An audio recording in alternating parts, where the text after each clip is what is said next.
ભાઈ ભરત જેવા હોવા જોઈએ, લક્ષ્મણ નો હાલે. વિચાર કરજો ને કે આપણને એમ થાય ખરું રામની સેવા, સીતાજીની રામની સેવા લક્ષ્મણે કેટલી કરી છે અને ભરતનું નામ આવે. પણ એનો દાખલો બાપુ રામાયણ છે ને બાપુ દબાવી રાખી છે. મને એવું લાગે ગમે એમ રાખી હોય, અમુક અમુક વાતો કોઈ કીધી જ નથી. રામ અને લક્ષ્મણ 14 વર્ષ પૂરા કરીને જયારે આવ્યા ને, વાત લાંબી છે ટૂંકામાં કહું પછી બેનને સાંભળવા. ઈ બે ભાઈ બેઠા હતા ને, રામચંદ્ર પરમાત્માએ લક્ષ્મણને પૂછ્યું કે લક્ષ્મણ કે હા કે આપણે 14 વર્ષ પૂરા કરીને આવ્યા ને, તે તારા મોઢા ઉપર કંઈક ચિંતા હોય એવું લાગે છે. શું ચિંતા છે? કંઈક હોય તો પ્રશ્ન હોય તો મને કે ના ના એવું કાંઈ નથી.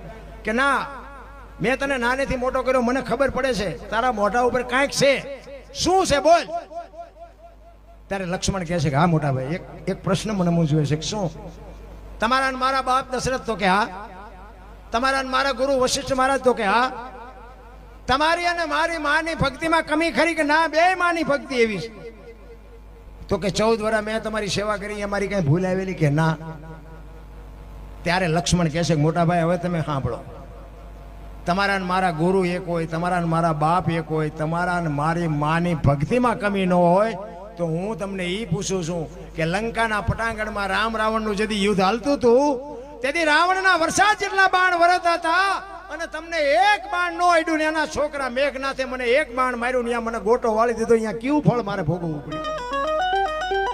તમારામાં મારામાં કોઈ કમી ન હોય, તમે હું જો બે હરખા હોય તો ઓલો તો રાવણ હતો, એના બાણથી તમને કાંઈ ન થાય, એના છોકરાની શું શક્તિ હતી કે એ મને ગોટો વાળી દે?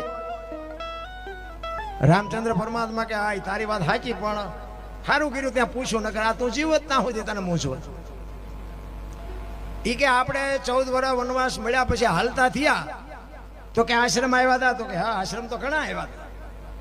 તો કે સબરીનો આશ્રમ આવ્યો તો ભીલની દીકરીનો, યાદ છે તને? તો કે હા મોટા ભાઈ મને ખાસ યાદ છે.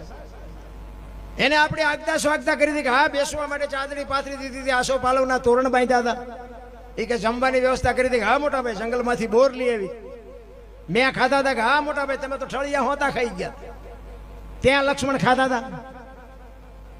ત્યાં કીધું ને યા બાબુ લક્ષ્મણ થપાટ ખાઈ ગયો. કરે તારી ભલી થાય, તારી 14 વર્ષમાં અહીંયા ભૂલ કરી ગયો.